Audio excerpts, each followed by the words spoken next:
All right, hopefully everyone can still hear me okay online and you can see my screen.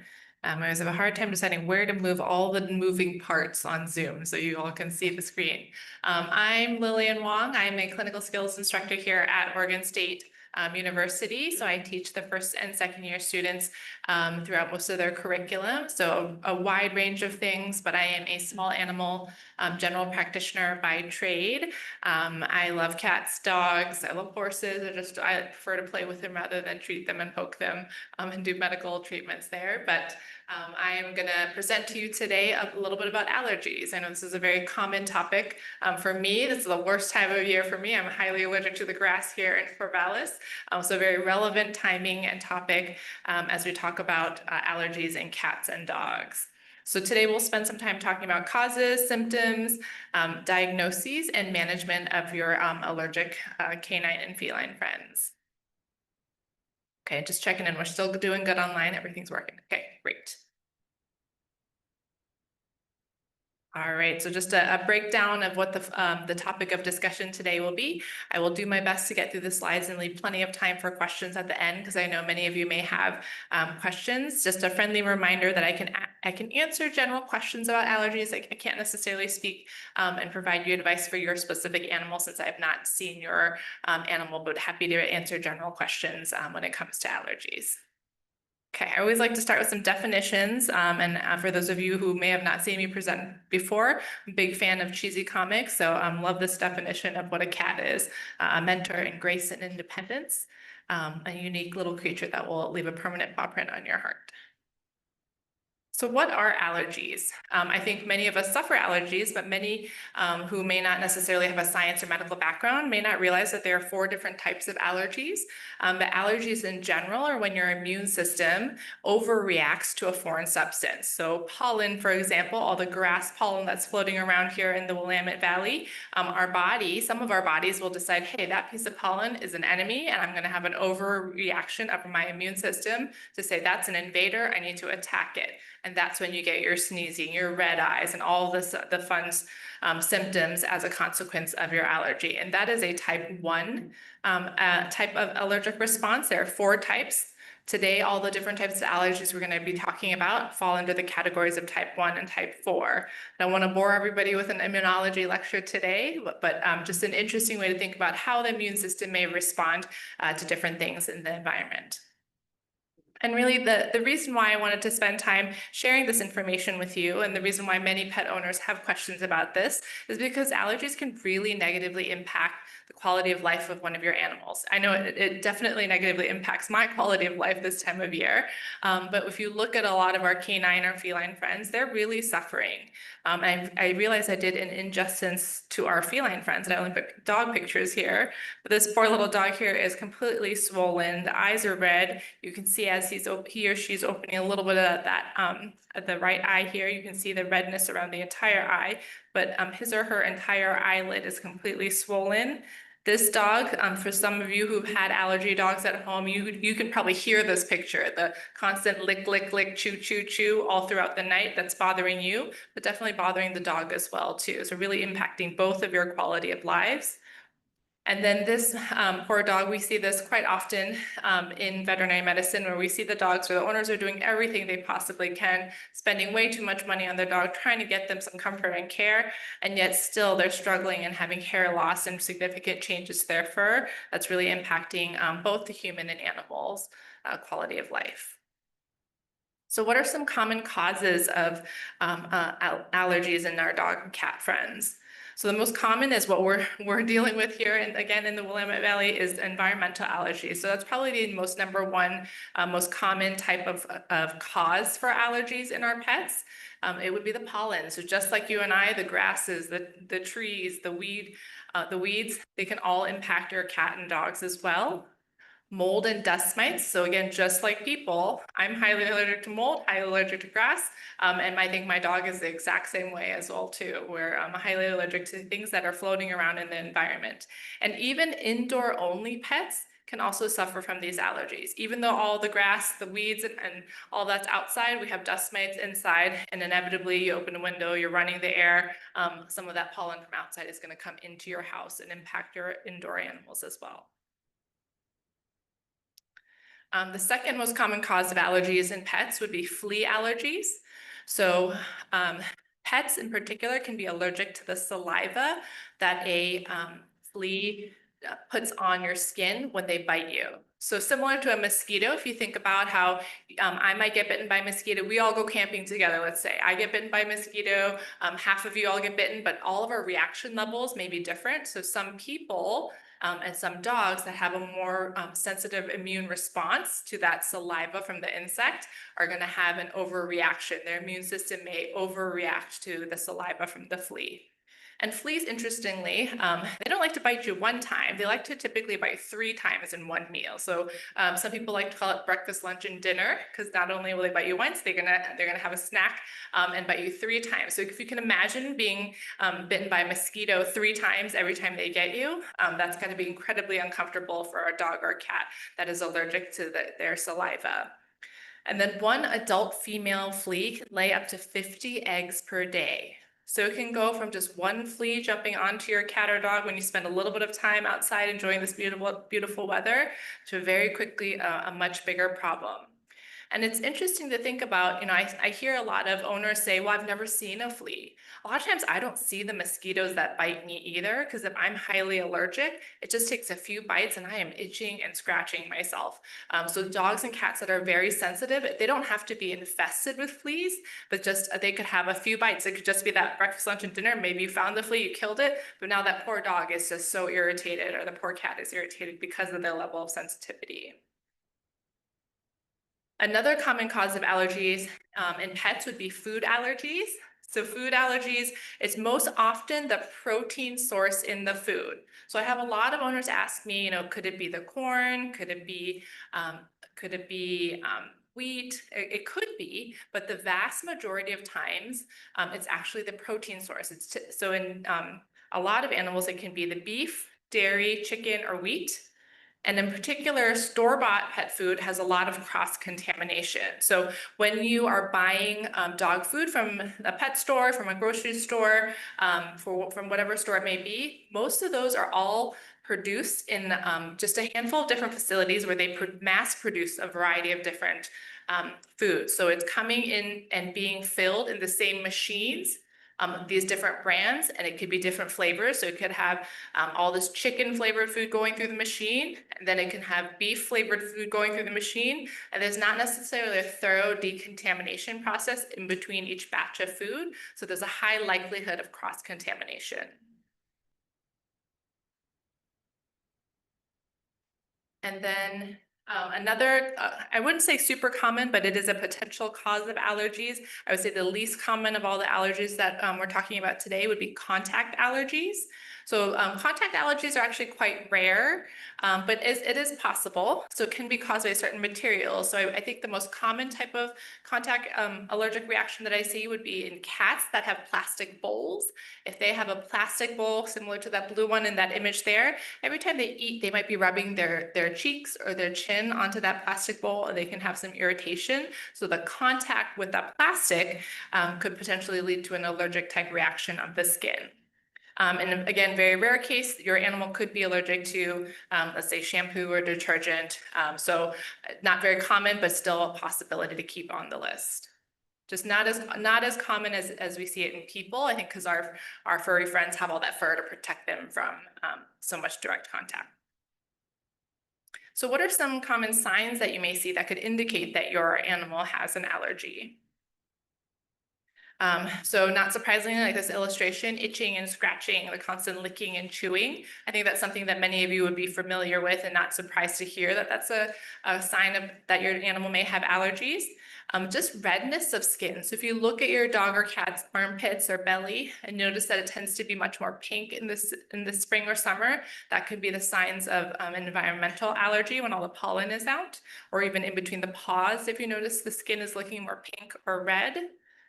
If your dog or cat has a history of multiple ear infections, dogs and cats, they can every now and then get an ear infection. But if you think about your medical history for your animal and you're like, man, this particular cat or this particular dog has had 4 ear infections in the last 2 years, that would make me start to wonder, does this animal have an allergic reaction? Is there some sort of underlying cause that's making them have repeated ear infections? It could be hair loss or hot spots. So that could also be a sign of an allergy. Vomiting or diarrhea. So a lot of people don't realize that animals will manifest their allergies not only in their skin, but sometimes it's with an upset stomach. So they can have loose stool, they can have inappetence, they can have intermittent vomiting. So it can be all gastrointestinal or all part of their GI tract, not necessarily skin. And then they can be grumpy. If they're not feeling good, I'm not feeling good when the grass pollen levels are high. You can only imagine that they probably don't feel good either. So sometimes people don't realize that their animal is a little bit grumpy or irritable. So you're noticing some behavioral changes. That could all be signs of allergies as well. And so for those of you who saw my last talk where we talked about gastrointestinal disease in cats and dogs, I did warn everybody before I showed a poop picture, so I'm going to do the same thing because I think a lot of people don't realize what normal truly is and what the goal for stool samples should look like in cats and dogs. So Purina has a nice fecal scoring chart, and you want a normal stool to look like score number 2. Any variation of these could actually indicate that your animal has a food allergy. There's something going on in the intestinal lining because of an allergic reaction to something in their food, and that could be leading to softer stools, even diarrhea. So if you need, I see some people looking very intensely at the score chart. So if you need to go home and do some visuals of, get some visuals of your animal's bowel movements and compare to the chart that can be easily found online. And when in doubt, you can always take a photo. Veterinarians love photos of fecal samples. It's actually quite helpful at times. So if you have some photos, we will happily take a look at those. So how does your veterinarian diagnose and figure out what the allergy is? You may know that, okay, my cat or dog is itchy, has some skin issues, maybe has some ear infections, maybe has some loose stool, and you're wondering if your cat or dog has an allergy. You're gonna hopefully, if you can, take your cat or dog into the veterinarian, and the veterinarian is gonna hope to try to determine the underlying cause. So the goal will be to rule out other causes for itchy skin, so such as parasites. There are some other things like lice and mites that can cause itchy skin, so they may want to do some additional testing of the skin to make sure they don't have that. Many of your veterinarians are going to want to do a very detailed history. So it's going to be a lot of conversation about the patterns you're noticing at home, what triggers you might notice, a timeline. So if you have the ability to journal and document, okay, today I fed Fluffy some extra chicken that was left over from dinner last night. And then I noticed the next day that she developed a rash. You know, those little pieces of information can help us figure out exactly what's going on. An elimination diet trial would be something where where you place your animal on a special diet for 8 to 12 weeks, and only that diet. So ideally, it's a prescription hydrolyzed protein. So it's a special diet that's made in a facility where only that diet is made. So similar to how people who have gluten intolerance or gluten allergy may need to have certain foods that are made in and with completely allergen-free, not coming in contact with gluten. These diets are made in facilities where they only have that type of food. And so therefore it is pricier because they have to pay for that facility as well. But that is the best way to rule out that whether or not your animal has a food allergy by feeding them only that special diet, prescription diet for 8 to 12 weeks. No treats allowed, which is really hard to do, but that way you can see does their skin get better? Do their ear infections get better? Do their stomach issues get better? And then you can slowly start reintroducing proteins back to try to figure out exactly which protein they're allergic to. So intradermal skin testing or serum allergy testing. There's 2 different types of testing. For any of those who may have gone to an allergist for your own personal allergies, you may have been poked by little tiny needles where they poke you with a little sample of different types of pollens or different types of things that you could be allergic to. So we can do the same thing for our dog or cats. It typically is done through a dermatologist's office. So it is a specialist that can do intradermal skin testing. Your animal will need to be fully sedated because they're not as compliant as we are. They won't stay still for that many pokes, but that way you can look at the skin and see how big of a welt does that form for each of the possible allergens. Serum allergy testing is something where they take a blood sample, they could send it out to a lab, and then the lab can say, hey, we think your dog or cat may be allergic to X, Y, or Z. It's not as accurate as the intradermal skin testing, so if you're able to get your dog to a dermatologist, that would be preferred, but we know that not everyone lives close by to a dermatologist, so serum allergy testing may be an alternative option for those who can't get to a dermatologist. And really for allergy testing for food, some of the companies that make serum allergy testing will sneak in food too, and say that they're testing for chicken, they're testing for pork or beef, but the results are typically not very accurate. So if you want to test and see if your dog has a food allergy, the best way is to do that elimination diet that we talked about, where they only get that special prescription food for 8 to 12 weeks and then see what proteins they can have. And really, chronic allergies can be quite frustrating. So for those of you who've been dealing with this in your cat or dog may know you've tried so many different things, you're not getting good resolution. It may be time to reach out to the next level. Your regular veterinarian might not be able to solve the mystery of what's going on, so you may need to seek out a dermatologist. For those of you who are local, I put in the 2 closest dermatologists close to Corvallis. There's quite a few more up in Portland, but if you don't live nearby and you want to find a dermatologist near you, this is where you would go to find a board certified dermatologist. Unfortunately, we don't have one here at Oregon State currently, but you can always look for one at acdv.org. Okay, now moving on to treatment and management. So how are we going to take care of all these animals? Let's say you know that your animal has an allergy. How do we do our best to keep him or her comfortable? So really it takes a lot of different things. First and foremost, here in Oregon, I strongly recommend that all cats and dogs are on flea prevention all year long. So even in the winter months, it just doesn't freeze enough here. It's not cold enough here for the fleas to truly be gone. If we were all gathering in Minnesota, I think it'd be a different conversation potentially. But here in the Pacific Northwest, I highly recommend flea control, even for your indoor only animals. All year long, especially if they have some sort of allergy. Because if you can imagine that if you're already an itchy person or itchy cat or a dog, and then every time a flea bites you, that's going to make your skin worse. You're going to have greater reaction every time you have something that could potentially cause your immune system to overreact. For environmental allergies, if you know that your animal's allergic to pollens, potentially bathing them more, wiping their paws after walks, using air filters in the household, and really more frequent, regular cleaning of their bedding. If they're on the sofa, maybe putting like a blanket on the sofa and washing that more regularly to get all the pollen off of the environment. And if you're able to, again, find that dermatologist, do the intradermal skin testing, ideally you would do allergy shots. So the way that allergy shots work is that once they find the results of the intradermal testing and say, okay, your cat is allergic to this particular type of weed, this particular type of tree pollen, and this grass, the dermatologist will go ahead and make the special allergy shot that will help your cat get better by making the special combination based on the result, their own specific results. There are some other medications we'll talk about shortly as well that can help with environmental allergies. For food allergies, the best way to manage it would be making sure they eat only the things that they're not allergic to. So it may look like a hypoallergenic diet, could look like a limited ingredient diet. Limited ingredient diets will typically be available over the counter, so you could go to the pet store and find it, and they should have very specific and limited things that they have. It might say only venison and peas and rice. And then there still is a chance of the cross-contamination because it's not a prescription diet, but it's still going to be better than your standard dog food that's not a limited ingredient diet. And then the hardest part is no cheat treats, which we all want to do and give to our animals. But during that trial period, or if they really have a food allergy and they need to be on their special diet, finding hypoallergenic treats as well is going to be the best to keep their symptoms at bay.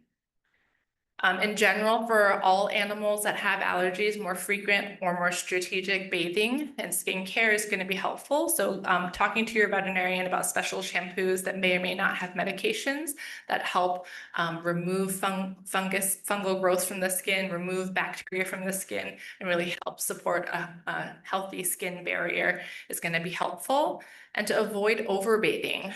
So it's a fine line of bathing them enough to remove all the pollens, but not irritating the skin. Because usually dogs that have allergies, we know that their skin barrier is not healthy, so we don't want to dry them out even more. And I know lots of clients always ask, well, can I try Benadryl at home, or can I try Claritin, as a first step? And I would say those are medications that are perfectly safe to try, but we do know that from a cat and dog, what the research shows is oftentimes it's not very effective. So if you want to try that first, that's your cat or dog, I'm happy to help support you in giving that a shot. I think it's worth it. If in some mild cases it may be helpful, key thing to know is never pick the medications that have a decongestant in it. So a lot of there's Claritin D, Zyrtec D. The decongestant medications are toxic to cats and dogs, so please make sure you never give them any medications that have a decongestant. But if you wanted to try Benadryl, the drug name is diphenhydramine, Claritin, loratadine, Zyrtec, cetirizine. The generic version is perfectly fine as long as you avoid anything that has the decongestant. Again, typically this only works for very mild cases of allergy. For environmental allergy, might not work at all. And for food allergy, usually does not work. And so just wanting to highlight a few different medications that your pet may be on, or maybe you've heard about and you're wondering. There's Apoquel, which is and so this is the drug name that I won't torture my mouth and pronounce at this moment, but it's a specific inhibitor that targets a part of the itch pathway and blocks a very specific part of the immune system called a cytokine, and it prevents cytokines from releasing and causing this inflammatory overreaction. Apoquel is a daily oral pill that your cat or dog would need to take. The side effects are relatively minimal. Some dogs or cats may have some mild GI upset, but there is a chance if your animal is on this drug long term, especially at higher doses, they may have a slightly increased susceptibility to infections. Because remember, this drug is dampening the immune response. So it makes sense that if your dog or cat is on this long term, they may be at a slightly higher chance of developing things like a urinary tract infection or pneumonia if they come in contact with other microorganisms, because this medication is working to dampen the immune system. And that's what's helping to keep the allergic skin symptoms away. Cytopoint is another medication. It's an injectable that lasts for about 4 to 8 weeks. So approximately once a month or once every 2 months, depending on how your dog responds. It is only made for dogs currently. It is a monoclonal antibody that blocks a very specific component in the itch pathway. So kind of works similar to the drug we just talked about, Apoquel, but the benefit of this one is it's an injectable, so you don't have to necessarily do anything at home. You can just bring your dog in about once a month to the clinic. Side effects are really uncommon, but should you see some, you might see some mild GI, gastrointestinal problems, or a little bit of discomfort or a little bit of itch at the injection site. Depending on what's happening with your cat or dog, your veterinarian may recommend steroids. I listed off a few different medications that some of you may be familiar with. Those are all different types of steroids that could potentially help. Steroids are really good at making animals feel better, but when you use steroids, especially at higher doses for longer periods of time, their side effects are much greater. They can be harder on the body, in particular on the liver. So you'd really want to have a conversation with your veterinarian, especially for a young dog that has allergies, whether or not it makes sense to keep them on steroids for a long term. I'm a big fan of supplements because we know that animals that have skin manifestation of allergies, we know that their skin barrier is abnormal. So what can we do to help support them to have healthy skin? So omega-3 fatty acids that can be found in fish oil is a great option. If you go to the pet store, it feels like there's 5,000 different options for fish oil. I would start, if you can afford it, I would start by picking some veterinary specific products. They make pump versions, they make pill versions, they make, really concentrated, extra tasty versions for the cats that might have really strong opinions on flavors. So trying to find a fish oil option that makes sense for your cat or dog is great. You could talk to your veterinarian about vitamin E supplementation because we know that's good for the skin as well. And for cats, there's some research that shows that L-lysine can help encourage healthy immune response. So that might be valuable for some cat patients. And then there's topical treatment. So things that you can place on top of the skin for the animals that have skin issues with their allergies. These are all prescription options that you could get from your veterinarian. It feels like now all the drug companies are getting better and creative at understanding how hard it is to bathe your animal on a regular basis if you have an allergy dog. I have a 100-pound Great Pyrenees who has allergies. There's no way I can bathe him on a weekly basis. That is just too much work and effort to do that. But there are some great options like mousses. So these two products here, they actually have different ingredients, but they come out like a mousse, like a hair mousse, and you don't have to rinse it off. You can just rub it into the area that is the problematic skin. And so it makes life a lot easier for the dogs who may either hate bathing or be giant dogs or really fluffy dogs, or cats. They have strong opinions about baths. This might be a better option to consider. There are sprays, there are wipes and shampoos. So really talking with your veterinarian and being really honest about what's manageable for your cat or dog is going to help you work together to come up with a plan that's going to make sense. And when it comes to living with an allergic pet, I think having some realistic expectations. A lot of times, like even with people, you don't fix allergies. Unfortunately, they don't typically go away. They don't resolve. It's a matter of controlling it. How do you make life better for a creature that has allergies so they're not miserable while suffering through their allergies? So just setting that realistic expectation in your brain of, I'm not going to be able to fix this, unfortunately. Hopefully, I can make it so much more better for my animal and control the symptoms that they're experiencing. And really, unfortunately, it can be a lot of trial and error for a lot of cats and dogs. Usually we don't get it right the first time, and just being patient and really communicating with your veterinarian about what's working, what's not working, because you really have to work as a team together to test out different things and see what's going to work best for your allergic pet. And then really tracking things and knowing the triggers, monitoring the symptoms. That's why I'm a big fan of journaling. If it needs to be in your Google Calendar, if you have a special calendar on the wall just for Fluffy's skin issues or just for Fluffy's ear infections, I'm really documenting it will really help you notice the patterns a bit better and help you communicate that with your veterinarian. And then lastly, in conclusion, I did want to, I think I have the wrong slides up in, unfortunately. I don't have your last two slides, but so in conclusion, I just wanted to reiterate that prevention is key, trying to avoid any allergens. So if you know and you're able to figure out through an elimination trial, through intradermal skin testing, and you know what your pet is allergic to, then you can go ahead and avoid those things. So that's going to be the best way. It's hard when it's the environment, but air filters and other things can help minimize the exposure to allergens. And then making sure your pet is on flea control all year long is going to be really helpful. Okay, I know I kind of flew through all of that. Oh, and the last thing I added in, making sure all your allergic pet and all of their friends are on flea medications too, because you might have a dog that's allergic, but you have a cat that goes in and out, and the cat's not on flea control, but the dog's on flea control. But every time the cat goes out, the cat could be bringing fleas in and actually making the dog's symptoms worse. So making sure all animals in the household, maybe if your mom comes to visit or an aunt comes to visit and they bring their dog or cat or another animal, making sure anybody that's coming in contact with your animal is on really good flea control all year long as well.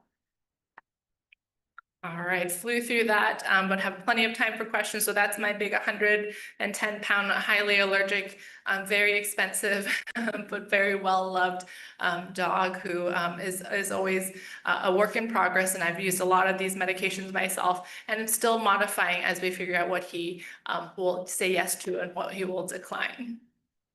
Well, thank you so much for your time. I think we can go ahead and take questions. Do we want to start with questions in the room or online? Perhaps consider the first section and there's Q&A there. You should be able to spend Great. There. You can choose. Yeah, so thank you for all the questions and all the engagement online. I see lots of chatter online. So the first question I see is an interesting one. Do reptiles, in particular red-eared sliders, have allergic reactions? And would it look similar to mammals? So red-eared sliders, for those of you who don't know, are an aquatic type of turtle. So they would typically would not have the same allergic type of reaction. For all the red-eared sliders that I've seen, I don't recall seeing an allergic type of allergic type of reaction in a red ear slider. They do suffer from other issues related to husbandry, but off the top of my head, I can't think of a specific allergic reaction outside of maybe a drug reaction, like if we gave them a medication and they were allergic to that. So they have the luxury of living in water and rinsing off things from themselves on a regular basis. So that might be part of the reason why they're able to get have less likelihood of having allergies. Can goopy eyes be a sign of allergies? Absolutely, and I'm so sorry to not include that on the list. So goopy eyes, oh, I lost myself on here. Goopy eyes, absolutely. So any redness in the eyes, if you happen to notice your cat or dog has excessive liquid coming out of the eyes, any green mucus, yellow mucus, those could all be potential signs of an allergic reaction. So definitely having him or her evaluated by a veterinarian would be helpful. See. What do I think of Cytopoint? I think Cytopoint has provided a lot of relief. So that's the injectable medication that lasts for about 1 to 2 months, depending on the animal. Seems to work really well. So for some animals, if you're doing every 8 weeks, you might need to do it a little bit closer to 4 weeks if you feel like by the time you get close to 6 to 8 weeks, it's not working as well. Are there medicated baths to combat secondary yeast infections from licking itchy paws? Absolutely. So there's so many different options available. I would definitely reach out to your veterinarian to see what type of bath options they provide, but they definitely have ones that are specifically antifungal that will go ahead and target yeast infections. Could you talk more about yeast infections? Yeah. I'm a little confused about that. Yeah, so yeast is a normal part of your flora on your skin. So even a normal healthy skin, you should have some yeast. But as I mentioned before, animals that have allergies, we know that their skin is abnormal. We know that something is not healthy in their skin, so they're more prone to developing an overgrowth of yeast. And that's when they may have a specific odor or they may be more likely to develop yeast infections. So if you can try to figure out what they're allergic to, remove that from the picture, then support their skin to be healthy, then hopefully you can get that yeast level to come down and just be the normal amount that's not going to cause symptoms. Okay, so that could look like oral medications. It could look like bathes, sprays, mousses. Like there's so many different antifungal medications that can help with the yeast, but just depends on how severe and where the location is, and a little bit of what your cat or dog is okay with in terms of treatment.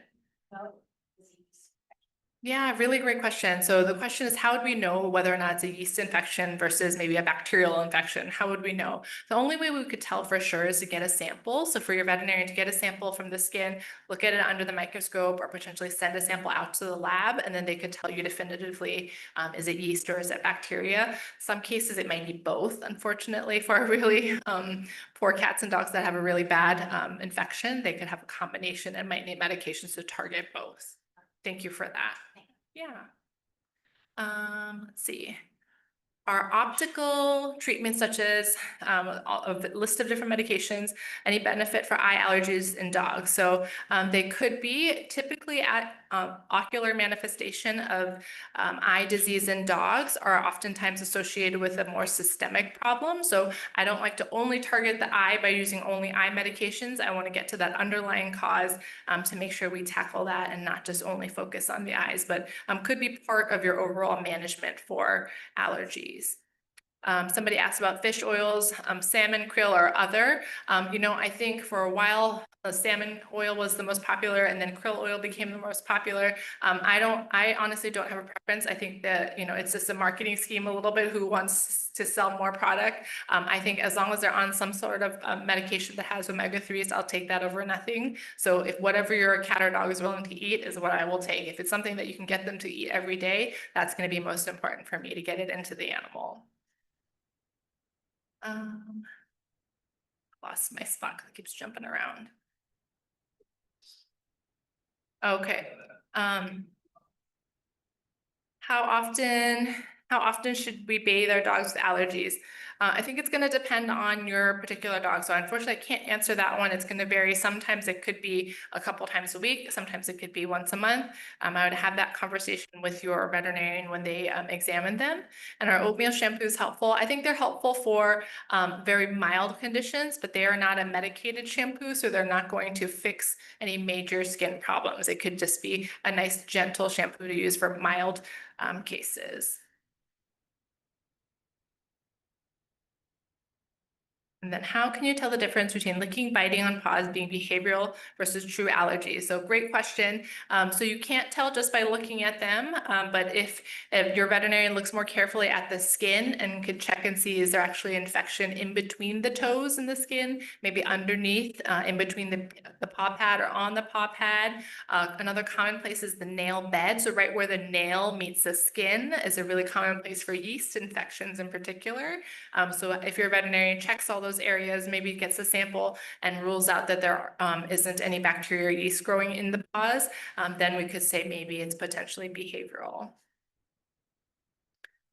Cyclosporin for an allergic dog. So cyclosporin is another immune modulating medication. So it's a much stronger medication than the ones that I described today. That is a medication that I will grab when maybe some of these other products aren't working. And this is another one that will dampen the immune system's response and then potentially help provide a lot of relief for allergic dogs. It's also something we use for dogs that have autoimmune diseases where their immune system is attacking themselves. Because again, it helps decrease the immune system from overreacting. So it's a good option. I don't use it for most of my allergic dogs, but some really severe cases we do have to for dogs or cats. Someone also has a Great Pyrenees mix, but 200 pounds, it's so expensive. I agree, Michelle, it's unfortunate, but they're wonderful dogs and worth every penny. But mine needs to get a job. Mine's not a very good livestock guardian dog. I don't know if yours is. Let's see. Lost myself again. With salmon oil, do we need to be concerned about cold pressed salmon oil since Pacific Northwest salmon can have flukes, as best as they recall from our vet? Yes, so that is true that salmon in the Pacific Northwest can have flukes. Really great question. You know, I haven't looked into this in too much detail, but the salmon oil should not have flukes in it from the processing that they get the samples in. But I will have to look into it, Carrie. And if you wanted to email me that question, I'm happy to respond back to you. But I don't know for sure. Let's see. My golden retriever has paw irritation with licking and biting. So human grade dog food with chicken. So the human grade dog food, that doesn't necessarily mean that that would make it less likely to cause allergies. The term human grade food for whether it's dog or cat food is actually a marketing thing. You know, they know that people like to hear that. It's nice to know that they use higher grade quality ingredients, but does not mean anything when it comes to whether or not it'd be more or less likely to cause allergies. So I still think there could be a diet component, but that's something you would have to talk about with your veterinarian. The next question is about bee allergies. So their poor dog has been stung and had an anaphylactic reaction. Is this common? So it is unfortunately quite common. So similar to humans, we just don't know which dog or cat is going to have that really severe overreaction of their immune system, but it is a type 1. Remember our first slide of immunology, it's a type 1 anaphylactic type of reaction, just an even more severe version where for whatever reason the body thinks that the venom on the tip of the stinger is something that they really need to attack. And unfortunately, it can happen in cats or dogs. And I'm glad to hear that you have an EpiPen if it was that severe of a response.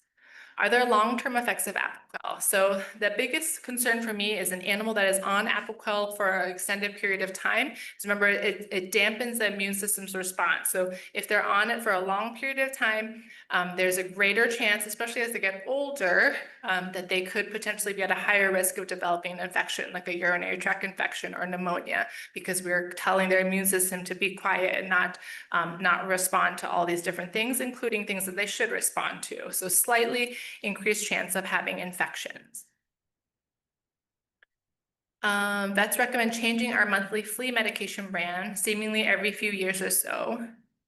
Yeah, so the question is about brands losing efficacy. Absolutely wonderful, great question. So this is very much a problem. So a lot of our flea medications, when they first come out, they work really well. If they find a medication that works great and it kills, let's say, 99% of fleas in the environment, but that 1% is still living, right? That drug didn't work for that 1%.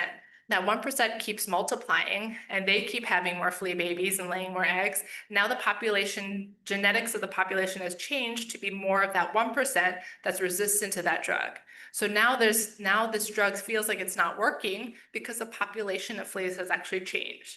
So then the drug company will come out with a new medication and nothing is 100% effective. So maybe again, it might be 99% effective on this current population of fleas, but eventually over time, that 1% is going to survive. They'll keep having more flea babies and then we'll have a different population. So that's resistance that is built over time, which is an unfortunate challenge of using our flea medications.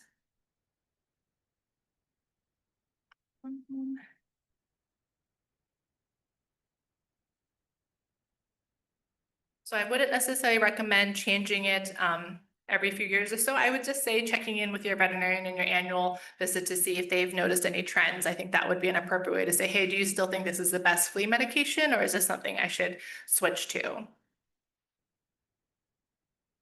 Is there a specific time of year to look into changing brands? Maybe that question related to the fleas. I would just say just checking in with your veterinarian on your annual visit. If you're going once a year, having that conversation with them before you pick up a new year supply of flea medication makes sense. And then Ariel has a question about health, general health being tied to allergies. And then a puppy with severe giardia and food allergies. So it's hard to say. I can't speak for your puppy in particular, and I'm not sure if I'm exactly understanding your question, but whether or not health being tied to allergies, we do know that your immune system is, part of all the other systems in your body. So in general, if you're not particularly healthy, it could be possible that your immune system isn't working as well. Oh, gut health. Sorry, I see the typo now. The fix there. So gut health being tied to allergies. We do know that more and more research is showing that the importance of gut health to a lot of different things. So I suspect that it could be related. So if you wanted to make sure that your animal is getting nice probiotics on a regular basis, I don't think there's any harm in that. And I think that would be a great thing to do for a multitude of reasons, including allergies and other things. So question about a dog that vomits bile every time it rains, even before going outside. So that's something, sounds like it could be stress related. Hard for me to say with that limited bit of information. So I definitely have that conversation with your veterinarian because I would probably have to ask you at least 10 more questions and we can't do that here today. Dosing recommendation for fish oil. So it's going to depend on the product because every product is going to have a different amount of fish oil. So I'm going to ask that you read the back of your labels for the veterinary specific fish oil options. And would serum allergy tests determine the protein allergy? How does gut biome affect allergies? So the gut biome question we just talked about, serum allergy does not typically determine a protein allergy because protein allergy is the food allergy. And we mentioned that serum is not very good. So the blood test for allergies is not very good at detecting what type of food your cat or dog is allergic to. So I do not recommend that for determining the protein. How long is it safe to be on Apoquel? We don't know. That is something we have not researched, so we don't know what the cutoff is. But I think my key message for you all would be, we know that Apoquel and Cytopoint work great, but they're not finding the underlying cause. So if as best as you can, if you can determine the underlying cause and remove that allergen out of the picture, then you could have your animal not on Apoquel or Cytopoint as frequently, and then reduce the side effects there.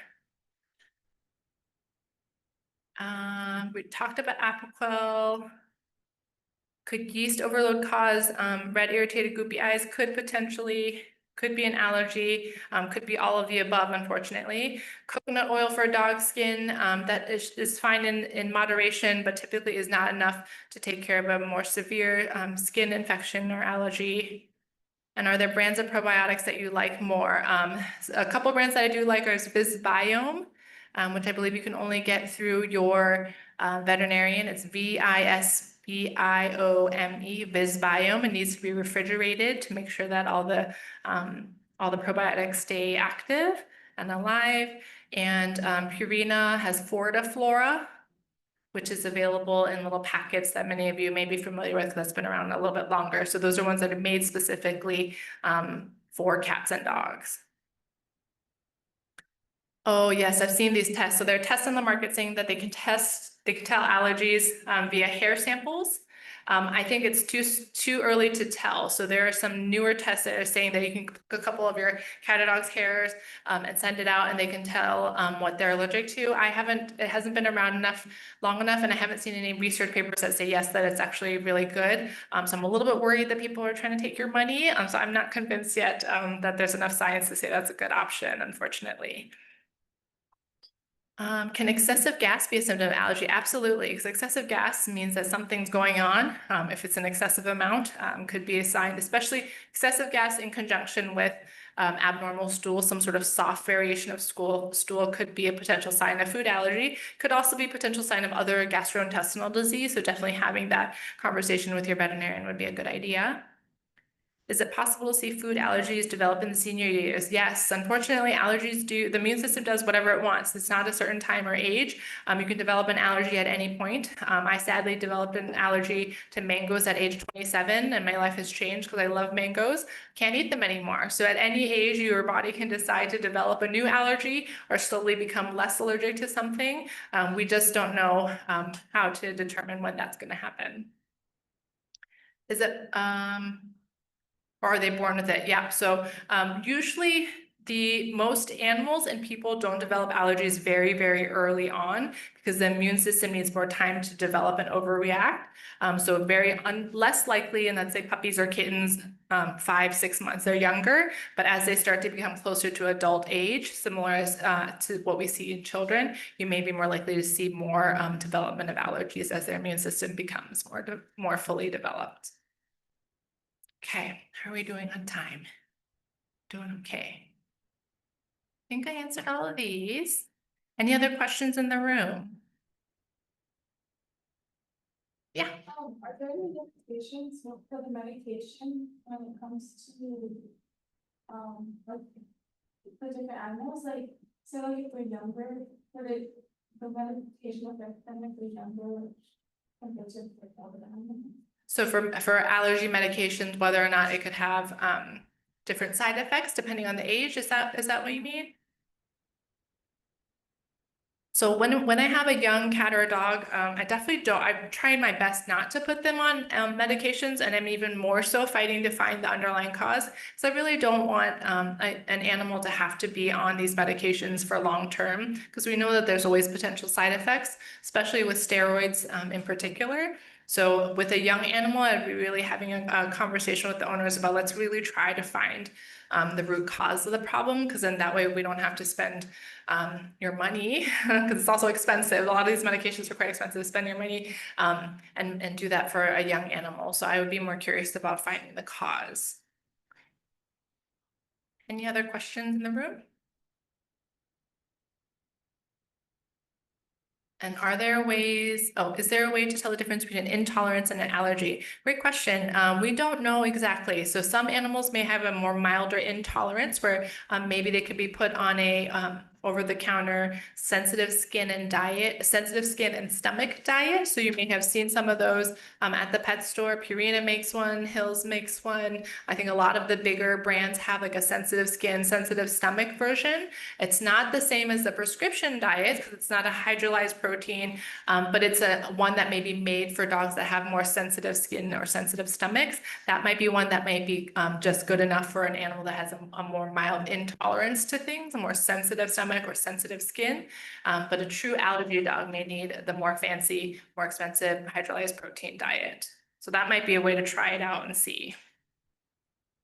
Are there ways to feed puppies that will help them not develop food allergies in the future? Not to my knowledge. That's a great question. And I think this is an area that we are still discovering more and more data and through the research on the human space. A lot of things that we thought was the right way to handle allergies 10 years ago has even changed. Between the time that I gave birth to my first child to my third child, even the recommendations changed. So it's an area where they're constantly learning more and more things. And I think there's just a lot of things that we truly don't know, unfortunately. So I wish I had an answer. Yeah. licking the butt in particular, is that allergy related or is that, have you seen it be allergy related or is that more just? Yeah, so the question in the room is whether or not licking the butt is related to allergies, and it can be related to allergies. So typically is related to two different things. One, a lot of dogs that have allergies tend to have softer stool, and if they have softer stool, their anal glands aren't expressing as regularly because their anal glands need to be expressed by nice firm stool that's being passed out every time they have a normal bowel movement. That's a firm number 2 on that chart. I didn't realize it's number 2, a number 2 on number 2. Sorry. But on that chart, if it's nice and firm, then every time they pass the bowel movement, they gently express some of the anal gland material, and then it's going to empty over time, right, with each normal bowel movement. But animals that have allergies tend to have softer stool, and then with each soft stool, nothing is being expressed out, and then they're more prone to anal gland problems. So it's kind of a double whammy. They have soft stool. The anal glands also tend to be more inflamed because the lining of the anal gland is the same skin tissue as the rest of your body. So all of the skin is inflamed, including the anal gland, and in particular the tiny little anal gland duct. And if it's a tiny little duct where just a little bit of the anal gland material needs to come out, but if that little duct is now inflamed, then it's this vicious cycle where they can't get anything out of the anal glands and they have soft stool, and that doesn't help them express either, and becomes this constant dog licking the butt, and it's unpleasant, and it could be related. So can they have, licking the butt, but like rock hard stool, and seen that be allergy related, or is that more something else? So it could be if they don't have a food allergy, but they have a skin allergy. Okay. So it really depends on whether or not what type of allergy your dog or cat has. Yeah, really great question. Yeah, unfortunately, a lot of our allergy dogs, it'd be nice if they just picked one allergy, but a lot of them have multiple allergies, and it's kind of this layer effect. Of being like slightly allergic to one thing and then really allergic to another, it just builds up and then they just become itchy, and everything just makes them itchy, unfortunately.